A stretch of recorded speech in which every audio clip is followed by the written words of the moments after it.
When the whole saloon jeered at her, one quiet cowboy stood and took her hand. The glass in my hand was warm. That's the first thing I remember about that night, not the noise, not the crowd, not even her, just the glass. Whiskey I'd nursed so long it had gone to body temperature, and I was holding it the way a man holds something he's not sure he wants anymore. I'd been sitting at that corner table in the Dusty Creek Saloon for about 2 hours, alone, which was nothing new. I'd been alone most of my adult life, and I'd made a kind of peace with it the way you make peace with a bad knee. You just learn which moves to avoid. My name is Cal Drover. I was 51 years old that autumn, though I felt older in the mornings and sometimes younger when the light came through a gap in the clouds just right and hit the plain in a way that reminded you the world didn't much care how worn down you were. I'd punched cattle from the Pecos up through the Colorado high country, done a stretch as a deputy in a town I won't name because nobody there remembers me fondly, and eventually ended up in Harlan's Crossing with 80 acres of red clay and grama grass that barely kept 4 dozen head alive through a dry summer. I wasn't a man people noticed much, medium height, quiet. I didn't start conversations or finish other people's sentences.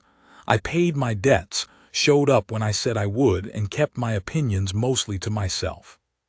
My foreman, old Pete Birch, once told me I was the most dependable man he'd ever worked for and the dullest. He said it like it was a compliment, and I took it that way. So on that October evening I was in the Dusty Creek because I'd ridden in to pick up a bag of horseshoe nails and a bolt of canvas for patching the barn roof, and because the road back to the ranch was 15 miles and I didn't like riding it in the dark with a horse that'd thrown a shoe twice that month. One night, one room at the Merchant's Hotel across the street, one glass of whiskey, room temperature now, that I'd been staring at. That was my plan. Then the door opened. I didn't look up right away. Doors opened in saloons. That was their purpose. But the room changed pitch the way a room does when something's happened. Not louder exactly, more like everyone drew a breath at the same moment, and that pulled my eyes up from the glass. She came in alone, which was the first thing. A woman of maybe 35, 38, hard to say, because she had the kind of face that's seen weather and kept its own counsel about the experience. Dark hair pinned back, some of it coming loose. A green dress that had been good once and was now just clean. She carried a traveling bag, not large, the kind you pack when you don't know how long you'll be somewhere or when you don't have enough to fill anything bigger. She walked straight to the bar, not looking around, not performing anything. Just moving with the particular direction of a person who has somewhere to go and intends to get there. I found out later her name was Nora Vass. She'd come in on the afternoon stage from Caldwell, looking for a man named Holt Drennan who was supposed to be her husband's business partner and was supposedly holding funds that belonged to her late husband's estate. She'd written 3 letters. Holt Drennan had not written back, so she'd come herself. None of that I knew at the time. What I saw was a woman asking the bartender, Orvis Teague, who had a face like a boot sole and about as much give to him, whether a man named Drennan was in town. And what I heard was Orvis saying, loud enough for the room, "Honey, Drennan don't take meetings in saloons, and he don't take 'em with women who walk in off the street." There was some laughter, not mean yet, just the lazy kind. She didn't flinch. She said she'd been corresponding with Mr. Drennan on a legal matter regarding her husband's estate, and that she'd appreciate knowing his whereabouts. Orvis said, "Legal matter," the way a man says something when he thinks the words themselves are funny. More laughter, a little meaner. She asked again. He told her Drennan wasn't available, and that if she wanted a drink she could have one, otherwise she should step aside for paying customers. I watched her set the bag down, set it down carefully like she was deciding something. Then she turned and looked out at the room. She wasn't asking for help. That's what I want you to understand. Her chin wasn't quivering. She wasn't searching faces for a friendly one. She was looking at the room the way a soldier looks at a position, measuring it, counting what was there, not panicking but not pretending either. A woman who knew exactly what she was up against and hadn't decided yet what she was going to do about it. That's when one of the men at the middle table, Clyde Purvis, who ran a freight operation out of 2 rented sheds and thought that made him somebody, said something I won't repeat. Said it loud for the room, and the room laughed. And then another man said something, and then another. It wasn't physical, nothing touched her. But there's a kind of cruelty that doesn't need to touch you. It just builds, voice by voice, like water finding the cracks, and if you let it go long enough it gets inside and does damage all the same. I set down my glass. I want to tell you I had some speech ready, some righteous declaration. I didn't. I'm not that kind of man. I've never been able to manufacture words in a hurry. They come out wrong when I try, or they don't come out at all. What I had was simpler than words. I just decided something, the way you decide to pick up a thing that's been dropped, not because you thought it through, but because it was on the ground and you were standing right there. I stood up. I crossed the room. It took maybe 15 steps. I remember the floor because it was uneven near the middle, a soft spot in the boards, and I'd known it was there from previous visits, and I stepped over it out of habit. I remember Clyde Purvis watching me with his mouth still open a little from whatever he just said. I remember the smell, sawdust and lamp oil, and the particular sweetness of spilled beer that's had time to settle into old wood. I stopped beside her. I didn't look at the room, I looked at her. Up close she was tired in a way that had nothing to do with the day's travel. It was a deeper tired, the kind that lives behind the eyes of people who have been handling things alone for too long. I said quietly enough that it wasn't for the room, "Ma'am, my name's Cal Drover. I've got a table in the corner if you'd rather sit down." She looked at me, not like she was assessing whether I was safe, though I imagine she did that in about 2 seconds the way women learn to, but like she was trying to understand why. Why this particular man, in this particular moment? I held out my hand. She took it. That was all. No speeches. No violence. I just walked her back to my corner table and pulled out the chair, and she sat down and I sat down across from her, and the room got very quiet and then, after a moment, got loud again in the way rooms do when they decide something isn't worth sustaining. Clyde Purvis said something else, something with my name in it meant to sting. I heard it. I didn't answer it. There's a thing you learn, after enough years, about which fires you need to stomp out and which ones you can just let burn themselves down to nothing. Clyde Purvis was the second kind. I asked her if she wanted something to drink, and she said water if it wasn't any trouble, and I got up and got her water from the end of the bar where the pitcher sat and brought it back, and she drank half of it without stopping. "Thank you," she said. "None needed," I said. She looked down at the glass for a moment. Then she said, "I'm not usually in saloons." "I know," I said. "How do you know?" "Because you walked in like you'd never done it before and didn't particularly want to be doing it now."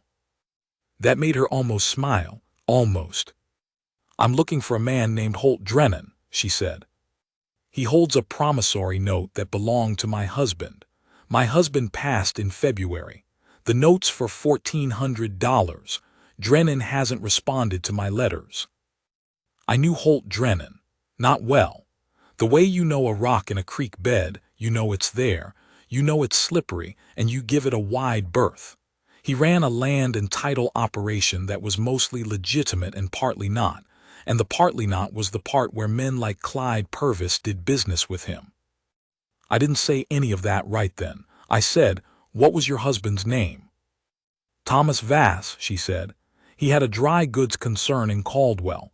He'd done business with Drennan for 6 years. Good business, straight business." She paused. Thomas was straight about everything.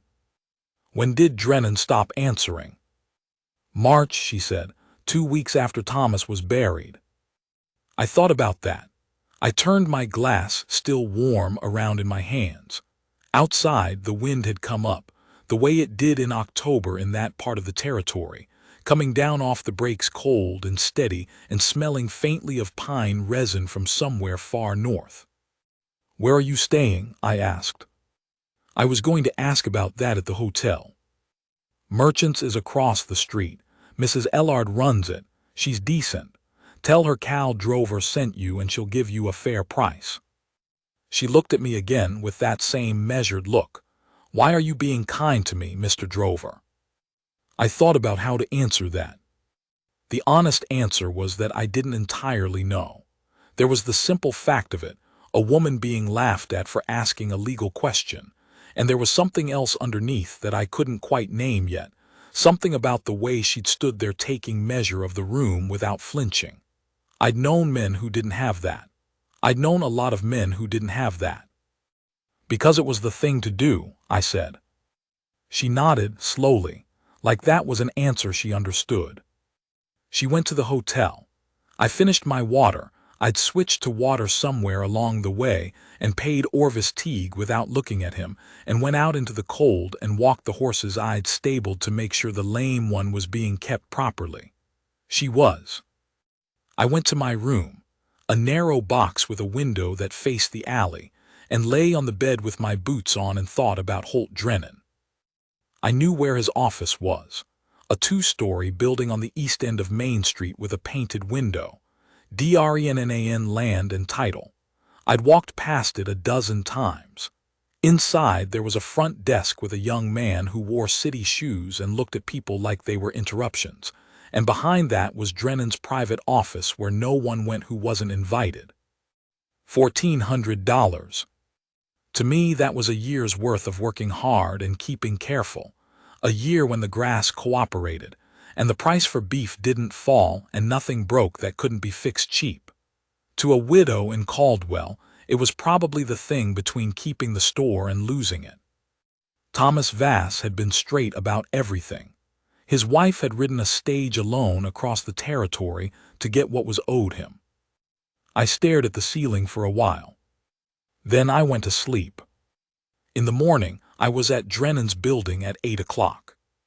The young man with city shoes told me Mr. Drennan wasn't available. I said I'd wait.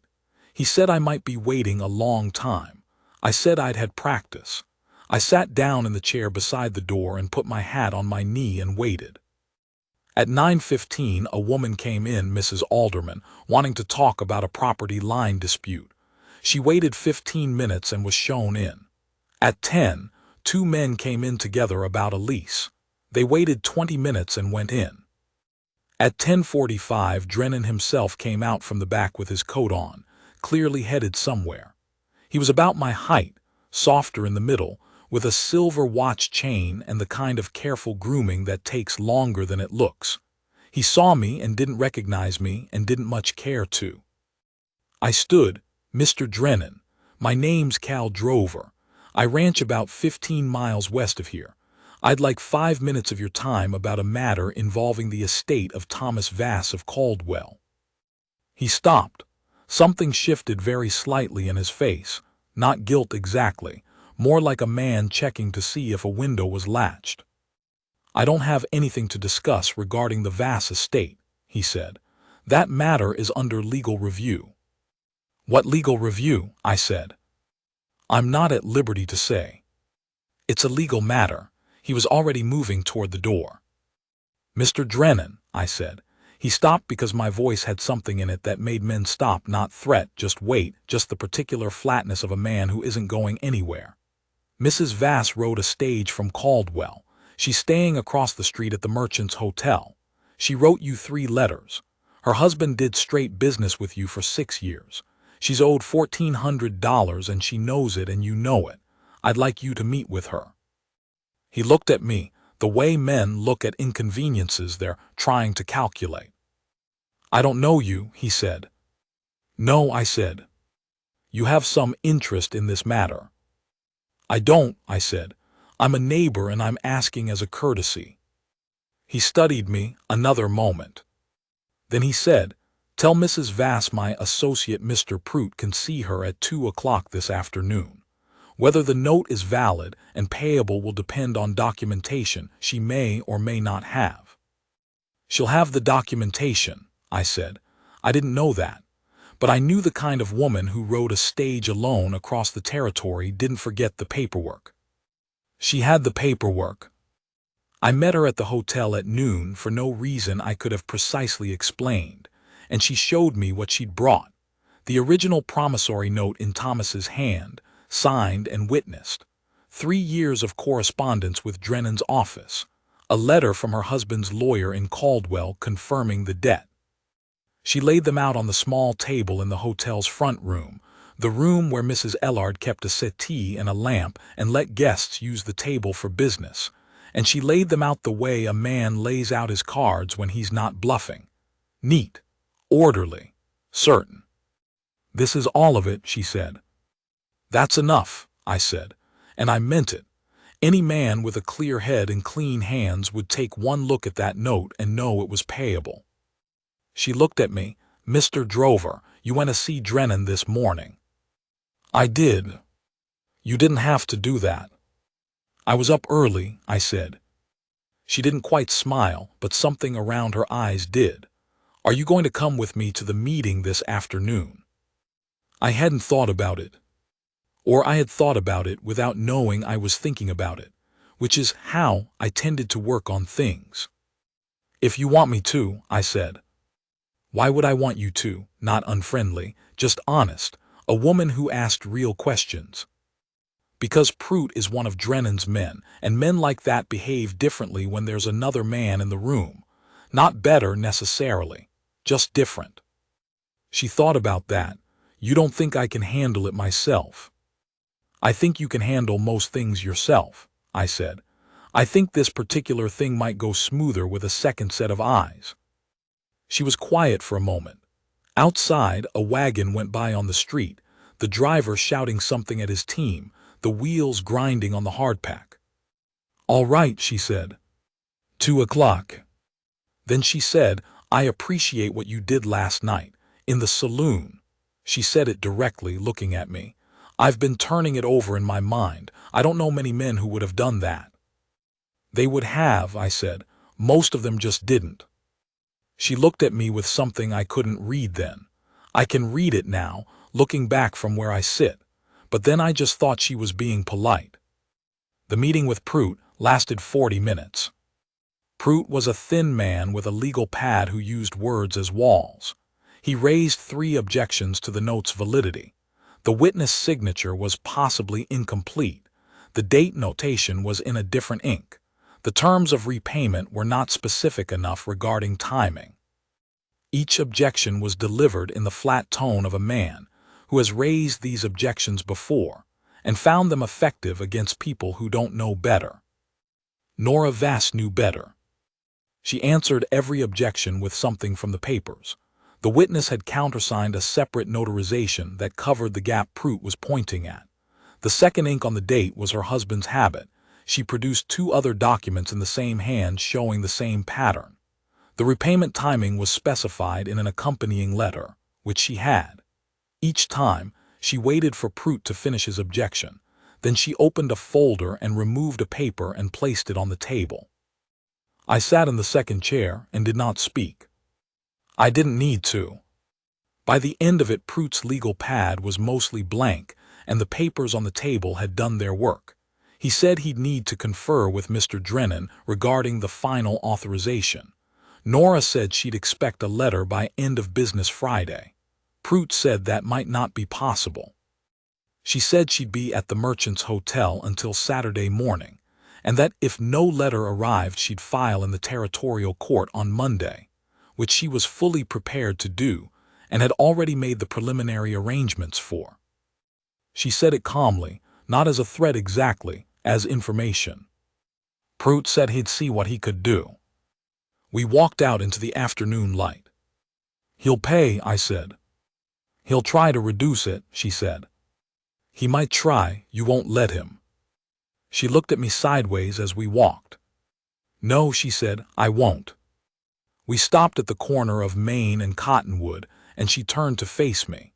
The wind had come up again, pushing dust along the street in little eddies, and she put one hand up to keep her hair from her face. "Can I ask you something, Mr. Drover?" "Cal," I said. She paused for half a second. "Cal," testing the sound of it, "what is it that you do on your ranch?" "Run cattle," I said. "Not a big operation, just what I can manage. Alone. I've got one hand, Pete Birch, been with me 12 years. I looked up the street toward the stable where my horses were. I don't need a lot of company." "No," she said, "I can see that."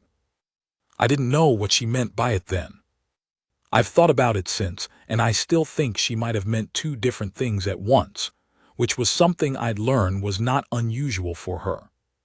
"What will you do," I said, "after Friday?" "Go home," she said. "Get the store squared away. Thomas's clerk has been running it. He's a good boy, but he's not a businessman. I'll need to sort out what to keep and what to let go." She paused. "Thomas built that store in 12 years. I'd like to keep it going if I can." "You can," I said. She looked at me again with that look. "You sound very certain about things." "I'm certain about a few things," I said. "Most things I'm not, but I'm certain about you being able to run a dry goods store in Caldwell." This time she did smile, not the almost smile from the night before. An actual smile, with something behind it, something that changed her face in a way I wasn't entirely prepared for. I tipped my hat and said I'd see her in the morning to find out how things stood, and I walked back toward the stable with the wind at my back, and the strange, unfamiliar sensation of a day having gone better than I'd had any right to expect. Friday came. No letter arrived by noon. I stopped by the hotel at 1, and Nora was sitting in the front room with her papers in order and her face showing nothing, though I could see around the edges of that nothing the particular quality of waiting that people show when they've been waiting a long time and are not going to let that show be taken for weakness. I sat down across from her. "No letter," she said. "I know," I said. "I walked past Drennan's office this morning. He was there. I could see the light in the back window. He's not sick." "He's hoping I'll go away," she said. "He doesn't know you very well," I said. She looked at me, and there it was again, that thing I couldn't quite read. She said, "You don't know me very well either." "I know enough," I said. The letter came at 3 o'clock. Mrs. Ellard brought it over from the front desk with the particular expression of a woman who has been running a hotel long enough to know when a document is important. Nora opened it at the table. Drennan offered $1,100 in full settlement, with a paragraph of legal language about releasing all claims. She put the letter down. She looked at it for a long moment. Then she said, "No." "No," I said. $1,400, she said. "That's what the note says. That's what Thomas earned. I'm not taking $1,100 and signing away my rights with it." She folded the letter carefully along its original crease. "I'll file on Monday." I looked at her. I said, "Do you need a witness to the filing? A territorial court sometimes asks for a local resident to verify the claimant is who they say they are." She paused. "Would you do that?" "It'd mean staying through the weekend," I said. "I know. Pete Birch can manage the ranch 2 more days." She said, "Cal." She said my name like she was checking something, making sure it was still solid.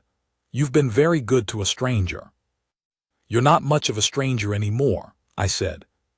She was quiet for a moment. The afternoon light was coming through the front window of the hotel at a low angle, the way October light does, hitting the dust on the windowsill and the side of her face. She had a small scar above her left eyebrow, old, faded to a thread that I hadn't noticed before. "I want to ask you something, and I want you to answer honestly," she said. "All right. Why are you still here?" I thought about it. The honest answer had been coming together for 2 days in the back of my mind without me fully looking at it, the way a thing assembles itself in the dark. "Because I haven't wanted to leave," I said. She looked at me a long time, long enough that I started to think I'd said the wrong thing. Then she said, "Okay." That was all, just okay. I went back to the stable and stood with my horses for a while in the smell of hay and horse sweat, just thinking, or not thinking exactly, but letting things settle. The lame mare was better. She put her nose against my chest, and I scratched her behind the ear and she leaned into it. We filed Monday morning. The county clerk was a small man named Avies Hobb who wore spectacles on a string and had seen everything twice and was surprised by nothing. He took Nora's papers, noted my name as local witness, and told her the case would be scheduled for the 3rd week of November. Outside the courthouse, Nora stood on the steps with her bag and looked down the street toward the stage office. The morning stage to Caldwell left at noon. 3 weeks is a long time to leave the store, she said. Write to your clerk, I said. Tell him what you need him to do. I'm not a letter writer, she said. Thomas was the letter writer. Then write a bad letter, I said. He'll manage. She looked at the street for a moment. Then she said, I want to say something to you. All right. She turned toward me. She was wearing a different dress today, a gray wool with a collar that buttoned up against the cold, and her hair was pinned more carefully than it had been when she arrived. She looked like a woman who'd made a decision somewhere between arriving and now, and the decision had steadied her. She said, I've been alone since February. I've been handling things alone since February. The store, the estate, the letters, everything. I haven't asked anyone for help because the people around me in Caldwell are kind, but they're the kind that comes with opinions, and I've had enough opinions about what a widow should do. She paused. You helped me and you didn't have an opinion about it. You just helped me. I didn't say anything. And I don't know what that means, she said. I don't know what I'm not saying anything properly. You're saying it fine, I said. She looked at me. I'd like to come back in November for the hearing. I'll be here, I said. I mean, she stopped, tried again. I'd like to come back, and I'd like it if you were here. Not just for the hearing. The street noise was the usual Monday morning commerce. A dray loaded with lumber going one way, 2 men in front of the feed store going over something on a paper, a dog trotting with purpose in the opposite direction from everyone else. Normal things. Ordinary world. I said the road to my ranch is 15 miles west on the Caldwell Road. In November it'll be cold and probably muddy. When you come in on the stage, I'll meet you at the station. She looked at me for a long moment and something in her settled. I saw it. The way a thing settles when it's been held at tension for a long time and is finally allowed to stop. Okay, she said again. And then she reached out first, which is the thing I remember, and she put her hand in mine and held it for a moment. Not clinging, not asking, just holding it the way you hold something solid to confirm it's there. Her fingers were cold from the morning air, and I wrapped mine around them without thinking about it, just keeping them warm, and we stood on the courthouse steps like 2 people who'd arrived at the same place from different directions, and were taking a moment to confirm the map was right. The stage horn sounded from down the street. She squeezed my hand once and then let go and picked up her bag and walked toward the stage office without looking back, which was exactly the kind of woman she was. 3 weeks is a long time when you're used to wanting nothing. I don't mean I spent 3 weeks lovesick. I'm too old and too weathered for that, and I've never been the kind of man who falls sideways. I mean that for the first time in a long while, I had something to look forward to that wasn't a cattle price or a change in the weather. A specific November date, and a woman who'd said she'd come back, and the particular quality of certainty in the way she'd said it. I worked. There was plenty to work. The barn roof needed finishing before the hard frosts came. The lame mare needed daily attention. I worked her easy on a lead rope in the corral every morning until the tendon strengthened. Pete Birch and I spent a week moving the herd to the south pasture where there was better shelter behind the ridge, and then we mended about a 1/4 mile of fence that sagged during the summer. Hard physical work that used your hands and your back and left your mind free to turn over other things. Pete noticed something. He wasn't a talkative man himself, we matched in that way, which is why we'd gotten along 12 years. But one evening while we were eating, he looked at me over his plate and said, "You're different." "How so?" I said. "Can't say exactly, just different." "I met somebody," I said. He nodded once and went back to his food, and that was the entirety of that conversation. I thought about her more than I intended to. I thought about the way she'd laid those papers out on Prute's table, one by one, in order, methodical, unafraid. I thought about the angle of her chin in the saloon when the room was laughing at her, the way she'd been taking measure of it rather than falling apart. I thought about her saying, "I don't know many men who would have done that," and me saying they would have. Most of them just didn't. I thought about that a lot, actually, whether I believed it. I wasn't sure I did anymore. The 19th of November was a Tuesday. The stage from Caldwell came in at 10:30 in the morning. I was at the station at 10:15, which was more punctual than I'd been about anything in recent memory. She stepped down with her bag, same size, which meant she was still traveling the way she'd been traveling the first time, not knowing how long or what to bring, and she saw me and stopped for one moment at the bottom of the step. A pause so short most people wouldn't have seen it. I saw it. "You're early," she said. "The road was good," I said. "It's been good," she said. "We've had a dry month." She came toward me and we shook hands. For a moment I almost laughed at that, shaking hands after what we'd been about, and then she said, "The store's all right. The hearing's at 2 o'clock. "I know," I said. "I checked with Avi's Hob last week." She looked at me. "You checked?" "I wanted to make sure nothing moved," I said. She looked at me a moment longer. Then she said, "Do you want to get some coffee before 2? "I know where there's good coffee," I said. The hearing was quick. Prute appeared for Drennan. Drennan himself wasn't there, with a counter-argument that he'd spent time on and that Avi's Hobbs' replacement magistrate, a woman named Judge Caraway, dismissed in about 20 minutes by reading the note and the attached correspondence and the notarization and saying, in the flat tone of someone who has seen this before, "The debt is valid and payable in the amount stipulated. Does Drennan contest the amount?" Prute said Drennan wished to negotiate a settlement. Judge Caraway said this wasn't a negotiation forum. This was a hearing on a valid promissory note, and the note said $1,400, and did Mr. Prute have something substantive to add or not? Mr. Prute did not.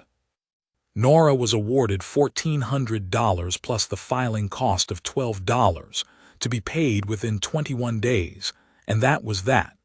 We were back on the street in 40 minutes.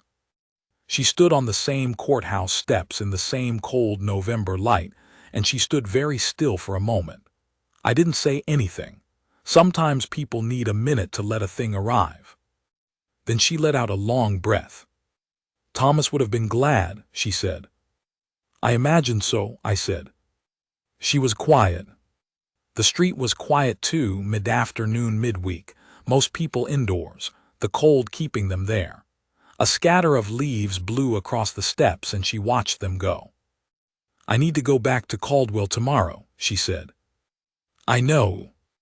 There's still a lot to do there, the store, the accounts, spring inventory to think about." "All that," I said. She turned to look at me, "But I want to say something first." "All right." She said, "I came to Harlan's Crossing to get what Thomas was owed.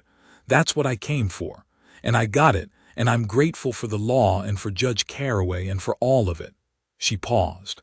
"But the thing I'll carry home from this trip isn't $1,400. It's the fact that when I walked into that saloon and the whole room decided to make me a target." She stopped, looked at the ground for a moment, looked back up. "You stood up. You came across the room. You held out your hand." "It was nothing," I said. "Don't," she said, "just that, don't." "So I didn't." "I've been thinking about that for 3 weeks," she said. "What kind of man does that? Not because it was clever or because there was something in it for him. Just because it was the right thing and he didn't need anyone else to notice it was the right thing before he could move his feet. I looked at her. "I haven't been looking for anything," she said. "Since Thomas, I haven't wanted to look, but I've been thinking about you since I left Cal, about who you are. The kind of quiet you have." She looked down for a moment. "I was going to keep all this to myself, except then I thought, I don't know how many more trips I'm going to make out here, and I'd rather say the thing than carry it home and always wish I'd said it." The cold was coming down off the brakes. In the distance, somewhere north of town, a hawk was turning lazy circles over the flat scrub. I said, "The Caldwell Road goes both directions." She looked at me. I said, "I'm not asking you anything today. I'm not in a position to ask anything today. I need to know you better and you need to know me, and that takes time." I turned my hat in my hands. "But I'd like to come to Caldwell. I'd like to call on you properly if you're willing to let me. If you're not, I understand it. If you want more time to think on it, I'll give you that too." I looked at her. "I'm in no hurry. I've been patient about most things in my life. I can be patient about this." She looked at me for a long time. Then she said, "I'm not much of a letter writer, but I'll try." "That's enough," I said. She nodded once. Then she did the thing I've thought about every day since. She stepped forward, not asking, just doing it. She put her hand against the side of my face, cold fingers, just for a moment, and looked at me straight on. Not with longing or with sentiment, with recognition. The way you look at something you've been looking for and finally placed. I put my hand over hers and held it there, just for a moment, my thumb against her knuckles. The cold, the quiet, the courthouse steps, and a woman who'd ridden a stage alone across the territory and hadn't once flinched, and was choosing now, freely, of her own will, to touch the face of a man who hadn't expected to be chosen. Then she took her hand back and picked up her bag, and said she'd write when she got home. I said I'd be looking for it. She wrote 3 weeks later. It was a short letter. She wasn't wrong that she wasn't much of a letter writer, but it was a real letter. It told me the payment had come through, and the store was doing better than she'd feared, and the dry goods season in Caldwell was a December thing, and she'd be occupied through the end of the month. Then she wrote, "If you wanted to come in January, I wouldn't be sorry to see you." I read that sentence 3 times. Pete Birch asked me what the letter said, and I told him January. "January," he said, like he was checking the calendar in his head. "January," I said. "I'll manage," he said, and went back to mending the harness. I went in January. I'll spare you the full account of it because some things are between a man and the woman he's chosen to court and the privacy of a cold winter. But I'll tell you this. I came to Caldwell on a Wednesday. I came with clean clothes and a haircut. Pete had done it. Pete was better with horses, but he'd make do. And I put my horse at a livery and walked to the dry goods store on Millard Street that had TVASS and Co. painted on the window in fading letters. The store was warm and smelled of coffee and dry wood, and the particular mixture of everything that goes into a general store, cloth and leather and floor wax, and something sweet I couldn't place. There was a young man at the counter, Thomas's clerk, who looked up with the automatic alert of a person used to customers. Then Nora came through from the back. She was wearing an apron and she had ink on 2 fingers and she'd put her hair up quickly, which I knew because one strand had gone wrong in the back and she hadn't caught it yet. She stopped when she saw me. Then she smiled, the real smile, the one that changed her face. "Cal drove her," she said, like she was confirming something. "Nora Vass," I said. She came around the counter. She pulled the apron off and tucked it under the counter in one practiced motion, and she said to the clerk, "Ben, can you manage for an hour?"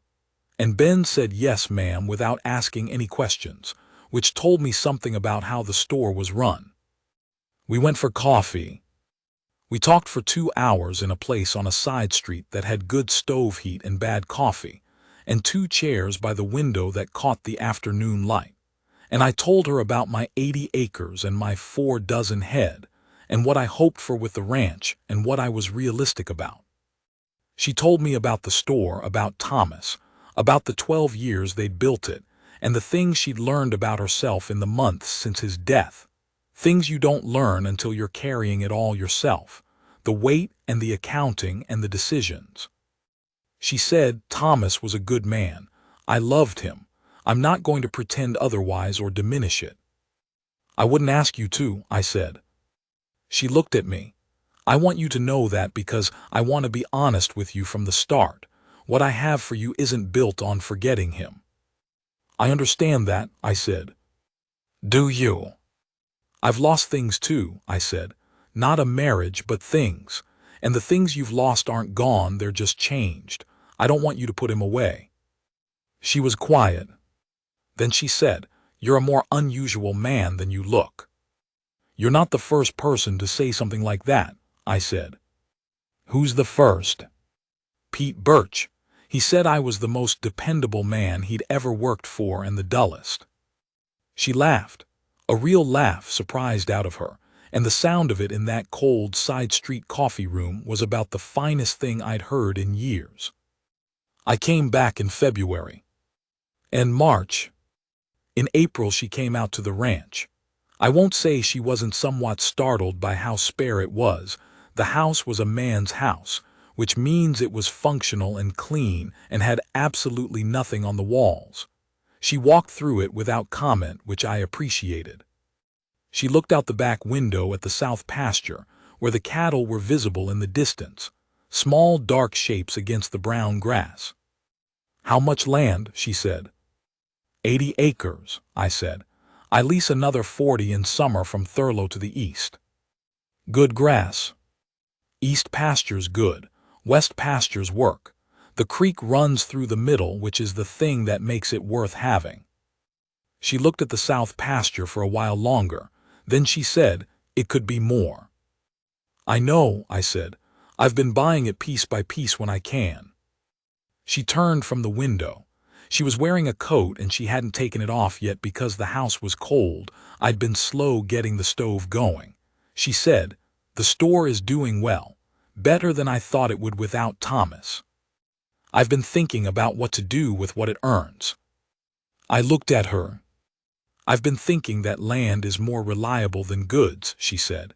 "In the long run, you can always grow more grass. You can't always sell more calico." I said, "Are you saying what I think you're saying?" She said, "I'm saying that if you ever wanted to expand, you'd have a partner who wasn't without resources." I was quiet for a moment. "That's not a small thing," I said. "No," she said, "it isn't." I looked at her across the cold kitchen. The stove was clicking as it warmed. Outside, Pete Birch was doing something with the corral gate. I could hear the hinge. The lame mare, long since healed, was in the paddock and I could hear her moving. "I want to do this right," I said.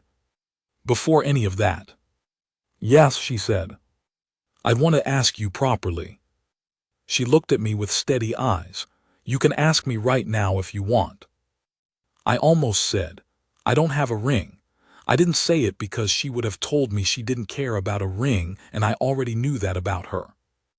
I said, "Nora Vass, I'm not a young man and I'm not a rich man and I'm not always easy to talk to. I've got 80 acres and 4 dozen cattle and one good hand and a mare that used to go lame and a house with nothing on the walls." I stopped. "But I'll work hard every day of my life, and I won't leave you to carry things alone, and I will stand in whatever room needs standing in for however long it needs standing in." I looked at her. "Will you have me?" She stepped across the kitchen and she put both hands on my face, cold again. She was always cold until she warmed up, and she looked at me the way she'd looked at me on the courthouse steps. That direct, complete, decided look. She said yes. And then she kissed me, which was the first time. We were married in June. The ceremony was in Caldwell in the church on 2nd Street, with Ben from the store as one witness and Pete Birch, who drove 2 days to be there, and showed up with his hair combed flat in a way I'd never seen as the other. Mrs. Ellard sent a letter of congratulations that arrived the following week. Judge Caraway, who we'd told out of courtesy, sent a note that said only, "I'm not surprised." I've thought about that note sometimes. Not surprised.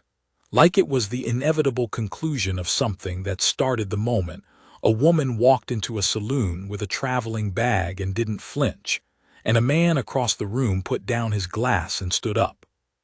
Maybe it was, maybe it started right there. I'm 63 now. We've got 240 acres. The east pasture and the west pasture and 2 tracks we picked up in good years and the original 80 that started it. We run about 160 head, and Pete Birch still works for me and is as dull about it as ever, which is how we both like it.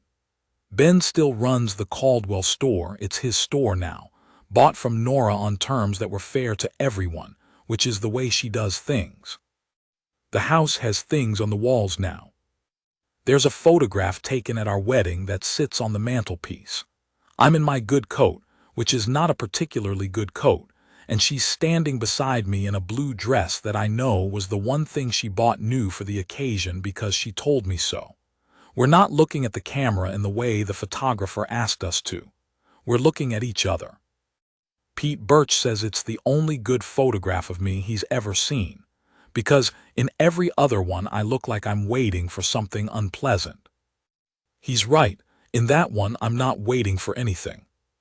Some evenings now, when the work's done and the lights going down behind the ridge to the west and the first colds coming in off the plains, we sit on the porch together, not talking much. We never have been much for talking when the quiet is working fine. She'll have her coffee and I'll have mine, and we'll watch the herd move in the south pasture, the distant shapes of them settling for the dark. Sometimes I think about that night in the Dusty Creek Saloon, the warm glass in my hand, the room that laughed. A man can go a long time being invisible, not mistreated, just unseen, just present in the room without registering much in anyone's reckoning. You make your peace with it the way you make your peace with a bad knee. You just learn which moves to avoid. What I know now that I didn't know then is that it only takes one person seeing you to change the whole shape of your life. One person who takes the full measure of you and comes up with a number worth something. I stood up for her, that was all I did. She saw me when I did it. And she chose me for it freely, out of her own will and her own reckoning, and she hasn't once made me feel like less than the man I hoped I was. That's the whole of it. The south pasture in the late light, her coffee cup on the rail, the cattle settling, the ridge going purple. That's the whole of it right there.